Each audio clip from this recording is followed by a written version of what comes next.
အားလုံးပဲမင်္ဂလာပါကျွန်တော်ရဲ့ဒီပုံမှန်မန်မာသမားတွေပေါ့နော်ပုံမှန်မန်မာသမားတွေဆိုတာကအပတ်စဉ်သမားတွေ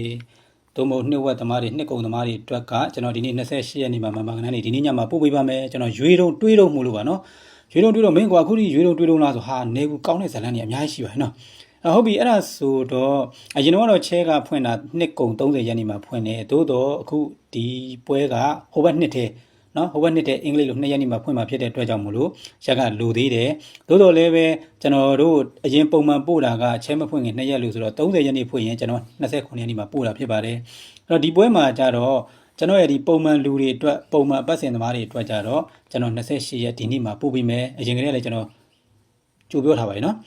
ဒီ29ရက်နေ့မှာကြတော့ပြန်ကြာကနန်း3က9000နဲ့လိုချင်တဲ့သူတွေအတွက်တော့29ရက်နေ့မနေ့ကတည်းကကျွန်တော်ပို့ပေးပါတယ်ဆိုပြီးတင်ပေးခဲ့ပြပါပြီတချို့ကဒါတွေကိုအခုတတိနားမရှင်းမှုဖြစ်နေတယ်ပြန်ကြာ3ခွက်လည်းလိုချင်တယ်ဒီ15ခွက်လည်းလိုချင်တယ်အဲ့ကြနှစ်ခါဒီ15000လွှဲရမှာလားမဟုတ်ပါဘူးเนาะကျွန်တော်ကဒီပုံမှန်15ခွက်ထဲမှာကဒီပြန်ကြာ3ခွက်အကြိုက်ဆုံး3ခွက်ရှိပါတယ်အဲ့ဒီအကြိုက်ဆုံး3ခွက်ကိုလိုချင်ရင်9000နဲ့တင်ကျွန်တော်လုပ်ပေးပါတယ်ဘာလို့တုံးဆိုတော့အချို့ကကနန်းနည်းနည်းလိုချင်တာလေအများကြီးမထိုးချင်ဘူးအများကြီးမထိုးချင်ဘူးငါတို့အဲ့တော့ဟိုငွေလဲနဲတယ်ကဏ္ဍလဲနဲတယ်လိုချင်ရင်ပြန်ကြ3ခွက်9000နဲ့လိုချင်လာခဲ့ပါဆိုပြီးကျွန်တော်ပြောတာပါเนาะအပိုင်မဟုတ်အတက်မသိဘူးကျွန်တော်ရဲ့အတွေ့အကြုံနဲ့အတွေးခေါ်ဒီအရာเนาะကြည့်လိုက်ဗျာစီကျော်တွေကျွန်တော်တင်ပေးခဲ့တာနဲပါဘူးเนาะအဲ့ဒါဝင်ကြည့်ပြီးတော့မှငါညီရေငါကိုရေငါတူရေငါမောင်ရေမင်းကစားတဲ့အတွေးခေါ်တွေကိုနှစ်သက်လို့မင်းပြောတဲ့ပြန်ကြ3ခွက်ကိုငါတို့ဝယ်ခြင်းလို့เนาะဟုတ်ပြီနော်ဒါကန်ဆိုင်ရမယ်ပေါ့ဗျာငါတို့ပွင့်တို့ဆေးလိတ်တို့အရက်တို့တောင်မှဝယ်တောက်ဝယ်စားပြီးတော့တောင်မှလုံနေကြသေးတာကွာဟုတ်တယ်မလားအဲ့တော့မင်းရဲ့ထိုက်တန်တဲ့ညံမှုစော်က၄နဲ့ဒါငါတို့လိုချင်လို့ဆိုရင်ဒီ15ခွက်ကိုမလိုချင်ဘူးဒီ1000မို့15ခွက်ကိုမလိုချင်ဘူး9000မို့3ခွက်ဆိုရင်ကျွန်တော်ကအဲ့ဒါလေးကိုလုတ်ပေးလိုက်တာပါပြန်ညာ3ခွက်လုတ်ပေးလိုက်တာနော်အဲ့တော့ဟုတ်ပြီဒီ15ခွက်ကဘယ်လိုတော့ဥမာဗျာဒါမရှင်းမှုဆိုဒီလိုပေါ့ဗျာဈေးရောက်တာဒီလိုကဲဒါကကျွန်တော်ရဲ့ဆိုကြပါစို့ဗျာကဲဒါ15ခုပဲဆိုကြပါတော့နော်ဒီ15ခုကို1000နဲ့ကျွန်တော်ရောင်းနေပေါ့ဗျာအဲ့1000နဲ့မလိုချင်ဘူးများတယ်ကွာဟဲ့ငါတို့က3ခုလောက်ဆိုရင်အဲ့3ခုလောက်ဆိုရင် share ရွေးထုတ်ထားတယ်ဥမာဗျာကဲကျွန်တော်ရဲ့ဇက်လိုက်ကဲစိမ့်မေတို့နော်ဥမာစိမ့်မေတို့ကဲမပန်းဝေတို့ကဲငပြာကြီးတို့ပေါ့ဗျာကဲကျွန်တော် share ရွေးထုတ်လိုက်တဲ့ကျွန်တော်ရဲ့ဒီ3ခွက်ပေါ့နော်ဒီ3ခုကိုယူမယ်ဆိုရင်ဒီ3ခုယူရင်9000ပါအဲ့လိုပုံစံမျိုးပဲနော်မဟုတ်ဘူးဒီ3ခုပါမင်းအကုန်လုံးက15ခွက်ငါတို့ယူမှာပေါ့1000နဲ့ယူမယ်ဆိုလဲရတယ်အားလုံးမဟုတ်ရွေးယူမယ်ဆိုလဲဒီထက်ပါပြီးသားဟုတ်ပြီနော်ဒါဆိုနားလည်ပါပြီကဲအဲ့ဒါဆိုရင်နားလည်ပြီအဲ့တော့ဟုတ်ပြီအဲ့တော့ဆိုလိုချင်တာကဒါကပုံမှန်သွားတဲ့ကျွန်တော်ရဲ့မမကနန်း15ခွက်ဖြစ်ပါတယ်နော်အဲ့15ခွက်ထဲမှာဒီ3ခွက်ကအပါဝင်ဖြစ်ပါတယ်မရှုပ်ပါနဲ့ကဲရှင်းမယ်ထင်ပါရဲ့နော်ကောင်းပြီအဲ့ဒါဆိုရင်အဲ့ဒီမမကနန်း15ခွက်ဒီကျွန်တော်ကကြတော့ကနန်းကအများကြီးတဲ့ကနေရွေးရတာဗျာအများကြီးတဲ့ကနေရွေးရတာဖြစ်တဲ့အတွက်ကြောင့်မလို့ပြန်ကြတရားအကုန်လုံးရှိတယ်နှစ်စာကနေပြီးတော့စလိုက်တဲ့ပြန်ကြမှန်တယ်များအကုန်အောတိုက်နေအောင်အကုန်လုံးရှိတယ်ဘယ်ဟာမှညင်းစရာမပါဘူးပြလိုက်မယ်ဆိုရင်လေနော်နှစ်ပိတ်မှာလည်းပြန်ကြတွေက361တရားလည်းပြန်ကြတွေလောက်ထားတာပဲပေါ်က361ပြန်ကြတွေလောက်ထားတာပဲကဲ498ကြီးဆိုလဲထပ်တောင်မှကြထားတာပဲနော်ဆက်သွားလိုက်အောင်နော်ကျွန်တော်ဒီမှာ858ဆိုလဲ3ငါးတွေတောင်ကြထားတာပဲအစသဖြင့်ပေါ့ဗျာနှစ်ပိတ်မှာလည်းပြန်ကြတွေကဖန်တီးထားတာနော်ဒီမှာ196ဆိုလဲပြန်ကြပဲအဲ့တော့ကျွန်တော်ဘယ်လိုလိုင်းကပဲကြည်ပြန်ကြတွေကအောတိုက်နေအော်တိုင်းနေအဲ့အော်တိုင်းနေတဲ့ပြန်ကြတွေကျွန်တော်လည်းကစားမှာပဲပေါ့နော်ကစားမှာပဲဆိုတော့ကဲကစားပြီးကစားတဲ့အခါမှာပြန်ကြတွေတင်လားမဟုတ်ဘူးကျွန်တော်တခြားဟာတွေကျွန်တော်ကစားချင်တာတခြားဟာတွေလည်းညင်းလို့မရဘူးနော်အဲ့တော့ညင်းလို့မရတယ်ကျွန်တော်မျှထည့်ရမှာတခြားဟာတွေနမူနာပြပါဆိုရင်ကဲဟိုလူတဲ့ဟာပြဥမာ145နဲ့ပဲနမူနာစံထုတ်ပြမယ်ကျွန်တော်ပြောခဲ့ပြီးသားဒီမှာမှင်လေးတွေမဖြတ်သေးနော်ကျွန်တော်ကြိုက်တဲ့စနစ်ဒီကဲ666ဖရိန်တဲတယ်ပေါ့ဗျာ390ပြန်ကြ666ဖရိန်တဲတဲ့666လို့လှဲတဲ့ပြီးတော့မှပြန်ကြကစားခဲ့ပြီးပြီဒါမျိုးလေးတွေပေါ့နော်ဒါဆို339ခွန်နဲ့666ဖရိန်တဲတယ်ဗျာတဲတဲ့666ဖရိန်ဒီအဲ့ဒီထဲမှာ666လို့လှဲခဲ့ပြီးတော့ပြန်ကြကစားခဲ့ပြီးပြီဒါမျိုးလေးအရန်ကြိုက်တယ်ကဲအနည်းဆုံးဗျာဒီနေ့ထဲမှာ483လို့စောင်းစင်ပြီးပြန်ကြကစားသွားပြီဗျာ483လို့စောင်းစင်ပြီးပြန်ကြကစားသွားပြီဗျာအဲ့483ဒီသူကဖရိန်ဒီတဲခဲ့လို့ဇလန်းတွေအများကြီးပဲကျွန်တော်နမူနာအနေနဲ့ရှင်းပြခဲ့ပြီးနော်အဲ့ဒါ483တဲပြစ်ဇလန်းတွေ483တဲပြစ်နဲ့တွဲမဲ့ကောင်းကအဝေးကနလာအောင်ပါဟုတ်ပြီအဲ့ဒါဆိုရင်မင်းဘာပြောချင်တယ်လဲဆိုကျွန်တော်ကလူတဲ့ကနန်းဆိုရင်9နှစ်4လို့လှဲခဲ့တဲ့ပြန်ကြ451ကြီးကိုပဲ451လို့လောက်သွားမှလားဒါကိုကျွန်တော်စိုးရိမ်မကင်းဖြစ်နေဒါဆို9နှစ်4လို့လှဲပြီးတော့ကျွန်တော်ပြန်ကြကို4ထိပ်နဲ့ပြန်ကြကြီးမြတ်လုံမြသွားမလားကွာဒီကောင်းကြီးမြတ်လုံမလားကျန်တဲ့ခါတွေလုံမလားဒါပေမဲ့9နှစ်4တမိုင်းကကျွန်တော်အခုစဉ်းစားလို့ရှေ့ကိုမရောက်နိုင်ဘာလို့လဲဆိုဒီဖုန်းတွေခေါ်လိုက်သူတို့ရှင်းလိုက်ပြန်ပြောလိုက်ရနေပြီးတော့ငွေလွှဲရင်ငွေလွှဲတဲ့ခါမှာအကိုငွေလွှဲတဲ့ဟာလေးကိုတည်တည်ချာချာဂါကနန္ဒမှတ်ခဲ့ဥမာအားဖြင့်နော်ကြုံလုံးဖြတ်ပြောလိုက်မယ်ကျွန်တော်ရဲ့ကဲငါညီငါတူနော်င ငါမောင်ငါကိုမင်း MPD KP တဲ့ကိုငါငွေဘယ်လောက်လွှဲလိုက်တယ်ငါ9000လွှဲလိုက်တယ်ငါ1000လွှဲလိုက်တယ်ဗောနော်ဒီမှာဘယ်လောက်မှမသိဘူးလေအဲ့တော့ငါလွှဲလိုက်တဲ့ဒီဘက်က KB အကောင့်နာမည်ဒီမောင်ဖြူဆိုတဲ့အကောင့်ကနေလွှဲလိုက်တယ်သို့မဟုတ်မောင်နီဆိုတဲ့အကောင့်ကနေလွှဲလိုက်တယ်သို့မဟုတ်မင်းညိုဆိုတဲ့အကောင့်ကနေလွှဲလိုက်တယ်ကိုလွှဲတဲ့ကို KB နာမည်လေးကိုမှတ်ပြီးကျွန်တော်ကိုပြောအဲ့ငွေလွှဲတဲ့ပြေစာမှာငွေလွှဲလိုက်တဲ့နေ့ရက်အချိန်နာရီမိနစ်စက္ကန့်အကုန်ပါပါတယ်နော်ကျွန်တော်နမူနာပြရင်ဟိုအဲ့ဒါတွေကြတော့အပြင်မှာမြင်ရရင်ဆင်မပြေလို့ဘာလို့လဲဆိုတော့ဟိုသူများအကောင့်ပြတော့လဲဆင်မပြေလို့ဗျာနော်အဲ့တော့လုပ်ငန်းစဉ်နံပါတ်တရောအဓိကနာရီမိနစ်စက္ကန့်တွေပါအကုန်ပါတယ်နော်အဲ့ဒီလုပ်ငန်းစဉ်နံပါတ်ပါတဲ့ဘက်လေးကိုရိုက်ပြီးတော့မှပုံမပို့ပေးတတ်ရင်ဘိုင်ပါလည်းမသုံးဘူးအဲ့ဒါတွေနားမလဲဘူးဖုန်းမစီရပဲပို့ငါငွေလွှဲလိုက်မယ်ငွေလွှဲရင်ရောက်မရောက်ကြည့်ပေးအောင်ဟာဘယ်လိုသွားကြည့်ရမလဲမသိဘယ်ကိုလွှဲမှလည်းမသိဟုတ်ပြီကြည့်ပေးမယ်ဆိုအဲ့ဒီဘက်ကဘယ်အကောင့်လွှဲတာဆိုမဟုတ်ဘူးမင်းနာမည်ကိုလွှဲလိုက်တာကျွန်တော်နံပါတ်လွှဲတာသိတယ်အဲ့ဒီဘက်ကလွှဲတဲ့အကောင့်နာမည်ကိုပြောဟုတ်ပြီနော်ပုံလေးကိုရိုက်ခဲ့နော်ငွေလွှဲတဲ့နေရာကိုသွားရင်ကိုကိုတိုင်းမလွှဲတဲ့ဘူးဆိုရင်ငွေလွှဲတဲ့ဆိုင်ကိုသွားပြီဆိုရင်ငွေလွှဲပြီးရင်ပုံလေးငါ့ကိုရိုက်ပို့ပေးအောင်နော်ပုံလေးရိုက်ပေးအောင်ပြီးရင်မင်းအကောင့်နာမည်ပြောအောင်ဘာလို့လဲဆိုတော့မင်းအကောင့်မောင်ဖြူဆိုတဲ့နာမည်နဲ့ငွေလွှဲလိုက်တယ်ဝင်လာကြည့်ပေးအောင်ဒါမှကျွန်တော်ကကြည့်လို့ရမှာလေအဲ့လိုမဟုတ်ဘဲနဲ့ဆိုတော့ကျွန်တော်ဘယ်သူလွှဲမှမသိဖြစ်မှာရပြီတော့နားလည်ပြီနော်ကဲဟုတ်ပြီအဲ့ဒါကငွေလွှဲတဲ့အကြောင်းကိုပြောပြတာကဲဒါဆိုရင်ဇလန်ကျွန်တော်လူတဲ့နေရာကိုပြောမယ်9နှစ်လေးကထားလိုက်တော့ကျွန်တော်9နှစ်လေးဇလန်ကိုကျွန်တော်မသွားနိုင်တော့အဲ့ဒီမှာတကယ်တမ်းကျွန်တော်4-5တစ်ကိုကြိုက်တာကတစ်ထိန်နေကြိုက်တာဘာဖြစ်လို့လဲဒါအဝေးလိုက်ကိုပြောတော့မယ်နော်ကြည့်ဘာလို့ဒီနှစ်ရှစ်တစ်ထောင်တဲ့ဇလန်ကျွန်တော်နောက်ရက်မှာပြောမယ်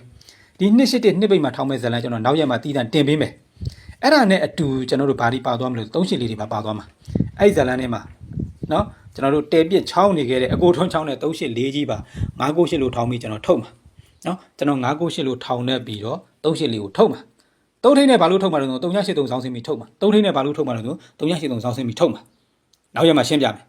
အဲ့ဒီနမူနာတွေကဘာတွေတုံးဆိုတော့ကျွန်တော်တို့ဒီမှာဟိုတနေ့ကကျွန်တော်ပြောခဲ့တယ်9-6လို့ဆောင်းစင်းပြီးပြန်ကြလာခဲ့ပြီနော်လာခဲ့တဲ့အဲ့ဒီ9-6ဆောင်းစင်းနဲ့3လုံးဒီ1နှစ်2နှစ်3နှစ်4နှစ်ကြော်မှာ9-6နှစ်လို့ထောင်ခဲ့တာဟုတ်ပြီနော်ဟိုတနေ့ကကျွန်တော်ပြောခဲ့တယ်9-6လို့ဆောင်းစင်းပြီးပြန်ကြလာခဲ့ပြီလာခဲ့တဲ့9-6ဆိုတဲ့ဒီဆောင်းစင်းခဲ့တဲ့3လုံးဒီ1နှစ်2နှစ်3နှစ်4နှစ်ကြော်မှာ9-6နှစ်လို့ထောင်ခဲ့တာအများကြီးပဲနော်အဲ့2-6လဲ9-6နှစ်ထောင်ပေါ့ဗျာအများကြီးအဲ့ဒါဆိုရင်အဲ့ဒီ2-6လဲ9-6နှစ်ထောင်နဲ့8တဲ့တဲ့ကိုပြေးလိုက်8တဲ့တဲ့ကိုပြေးလိုက်နှစ်တည်ရေးမပြတော့3-3-8လို့ထောင်ခဲ့တာကျန်တဲ့ဟာဒီပါသေးရနော်ဒါလိုရင်းမိန်ကိုပြောတာဒါဆိုရင်အဲ့ဒီ9-6နှစ်လို့ထောင်ခဲ့တဲ့8တဲ့တဲ့ကိုပြေးလိုက်14ချိန်နဲ့တူတယ်3-3-8လို့ထောင်ခဲ့တာထောင်ခဲ့တဲ့အဲ့ဒီ3-3-8ဆိုတဲ့ကောင်ဒီ3ကနေတက်တယ်ပြေး3ကနေတက်တယ်ပြေးနှစ်ကရေးမပြတော့မောတယ်3-8လို့တည်ခဲ့တာဒါဆိုရင်ဒီ3-3-8ထောင်ခဲ့တဲ့ဒီ3-3-8ကဏ္ဍကြီး3ကနေတက်တယ်ဖြစ်ပြေး380ပြည်ဟိုးရှိမှာတည်ခဲ့တာဒီမှာသူနှစ်ကွက်အထက်အောက်ရှိဟုတ်ပြီနော်အဲ့တော့ကဏ္ဍတည်ခဲ့တယ်ဒီမှာတည်ပြီးတော့ကဏ္ဍထောင်ခဲ့တယ်နော်ဒီမှာအဲ့ကောင်ဒီထောင်ခဲ့တယ်အဲ့ဒီ3-3-8ကိုအဲ့ဒီ3-3-8ကိုကျွန်တော်တို့ခုနကဒီ9-6နှစ်ထောင်နဲ့နောက်နှစ်ထဲမှာအတူတူပဲ3-8-3လို့ဇောင်းစင်းပြီးကစားမှာဟုတ်ပြီနော်ဒါဆိုထောင်ခဲ့တဲ့3-3-8ကို3-8-3လို့ဇောင်းစင်းပြီးကစားမှာအဲ့ဒီနေရာမှာကျွန်တော်3-8-4ကိုယူမှာတဲ့ပြစ်ဘာလို့တော့9-9-8ထောင်ပြီးတော့4-8-3တဲပြစ်ထုတ်တယ်လို့9-9-8ထောင်ပြီးတော့နော်3-8-4ကိုတဲပြစ်ထုတ်ချင်တာတခါလေးပြောလိုက်ပြီနော်အဲ့ဒီဇလန်နောက်ရက်မှာရှင်းမယ်ဘာလို့ဖိုင်ရှည်တင်ရမှာဒါဆိုရင်အဲ့ဒီဇလန်ထဲမှာ2-8ထောင်နဲ့စီကျော်နှစ်ပိတ်မှာ2-8ထောင်မဲ့ဇလန်လည်းပါပြန်တယ်တော့2-8ကဒေဟာတင်လားမဟုတ်ဘူးဒီစီကျော်တွေမကဘူးဒီစီကျော်ပါထောင်လို့ရတယ်ဒီကောင်ကဏ္ဍယူလို့မရဘူးဒါဆိုဒီစီကျော်ပါထောင်လို့ရတယ်ကဏ္ဍယူလို့မရဘူးဘာလို့မရတော့တစ်ထွာကြီးဘဲမှမရွှေ့မရတာဘဲကလာဘဲမှမရှိဘူးအဲ့ဒီကောင်ယူလို့မရဘူးသို့တော့ထောင်လို့ရတယ်ထောင်လို့ရတဲ့စီကျော်သည်ဒီ2-8ထောင်မဲ့ဇလန်သည်ဟိုးရှိမှာ128လို့ထောင်ခဲ့တယ်နော်128ထောင်ခဲ့တဲ့9-6လေးနဲ့တွဲပေါက်တယ်အဲ့128ထောင်တဲ့ကောင်128ဖရင်ကြီးတည်ခဲ့တဲ့ဇလန်အဲ့ဒီလိုထောင်ခဲ့တဲ့နောက်ထောင်သုံးလို့1-2-8ကိုနှစ်ရေမပြတော့ဘူး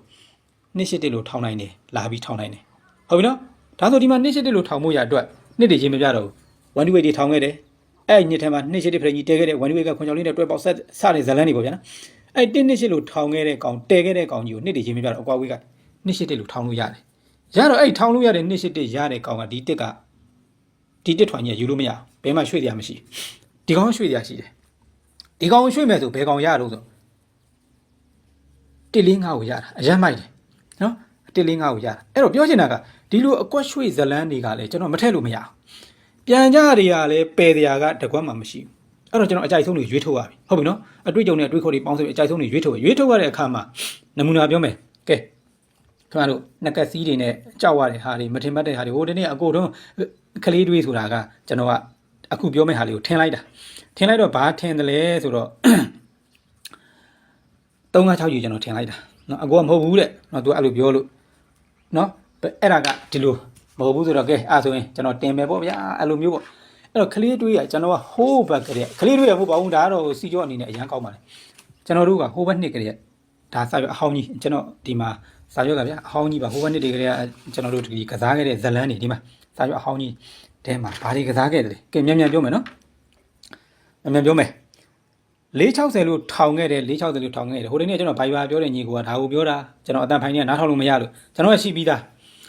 းဆိုတော့ကောင်းပြီဘလို့ကစားခဲ့လဲဆိုအခြေတီတဲ့ဟိုးကျွန်တော်ဒီ69ကနေစပြောရမှာဇလန်းကဘာလို့69မှာခွန်59ပြန်ကြားရှိတယ်69မှာခွန်59ဒီနှစ်ကွက်ပြန်ကြားနေနဲ့ဖန်တီးထားတယ်ဖန်တီးထားခဲ့တဲ့ခွန်59ဒီနော်ထောက်ပြီဗျာကဲကြာလို့ဒီရောက်ပြီ59ခွန်လို့ထောက်ပြီနော်ဒီမှာ59ခွန်လို့ဟိုဘက်နဲ့ကူးထောက်ပြီ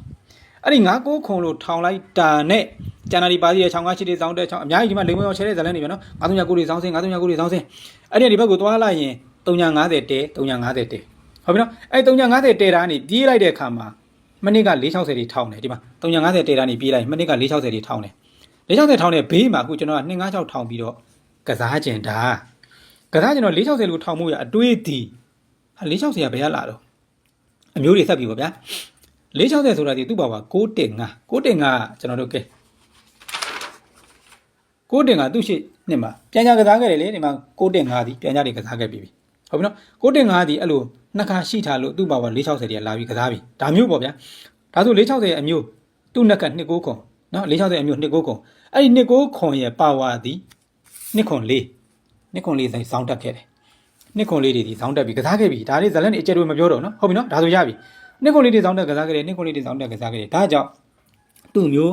460တွေထောင်းခဲ့ပြီဟုတ်ပြီနော်ဒါဆိုသူ့ဘေးမှာ256ကိုထောင်းပြီးကစားခြင်းတယ်ဖြစ်နိုင်မလားဖြစ်နိုင်တယ်ဘာလို့လဲ256ထောင်းမို့ရတော့သူကအမျိုးတွေရှိလားရှိတာပေါ့ဘယ်သူတွေရှိတော့256ဆိုတာဒီကျွန်တော်တို့ခွန်3ည1